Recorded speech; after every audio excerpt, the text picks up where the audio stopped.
السلام علیکم۔ Daily golf Urdu میں خوش آمدید۔ شارجہ کی مساجد میں نمازیوں کی تعداد محدود کرنے کا اعلان ہو گیا۔ تفصیلات کے مطابق شارجہ کی کچھ مساجد میں نمازیوں کی تعداد محدود رکھنے کا اعلان کیا گیا ہے، جس پر اس ہفتے کے آغاز سے ہی عمل شروع ہو جائے گا۔ حکام کے مطابق یہ فیصلہ مساجد میں کورونا کے پھیلاؤ کو روکنے کی خاطر کیا گیا ہے۔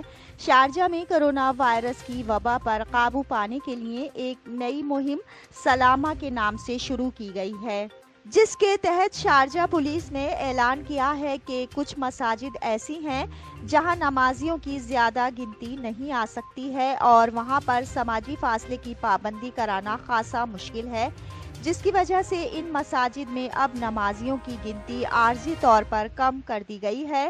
شارجہ پولیس کے مطابق کم گنجائش والی مساجد میں جگہ نہ ہونے کے باعث شدید گرمی کے موسم میں نمازی مسجد سے باہر نماز ادا کرتے ہیں، جس سے ان کے بیمار ہونے کا خطرہ پیدا ہو جاتا ہے۔ اس لیے یہ فیصلہ کیا گیا ہے کہ کارکنان کی بسوں کو چھوٹی مساجد کی بجائے بڑی مساجد میں لے جایا جائے گا، تاکہ انہیں شدید گرمی میں کھلے آسمان تلے نماز ادا کرنے کی نوبت نہ آئے۔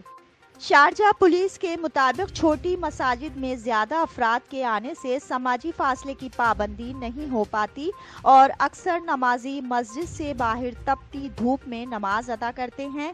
انہیں اس بڑی پریشانی سے بچانے کے لیے یہ فیصلہ لیا گیا ہے کہ کم گنجائش والی مساجد کی بجائے بڑی مساجد میں نماز ادا کرنا ہوگی۔ انڈسٹریل ایریاز کے کارکنان کو نماز کی ادائیگی کے حوالے سے آگاہ کرنے کے لیے ان کے مالکان کو ٹیکسٹ میسج بھیج دیے گئے ہیں، جس میں انہیں سلامہ نامی مہم کے بارے میں بتایا گیا ہے اور تاکید کی گئی ہے کہ وہ اپنے کارکنان کو جمعے کی نماز کم افراد کی گنجائش والی مساجد کی بجائے بڑی مساجد میں ادا کروائیں، تاکہ نماز ادا کرنے میں کسی دقت کا سامنا نہ کرنا پڑے۔ اتھارٹی کی جانب سے افراد اور مختلف اداروں کو کہا گیا ہے کہ وہ ان نئی ہدایات پر پوری طرح عمل کریں تاکہ کورونا وبا کے پھیلاؤ کو ممکنہ حد تک روکا جا سکے۔ اب تک کے لیے اتنا ہی۔ اگلے بلیٹن تک کے لیے خدا حافظ۔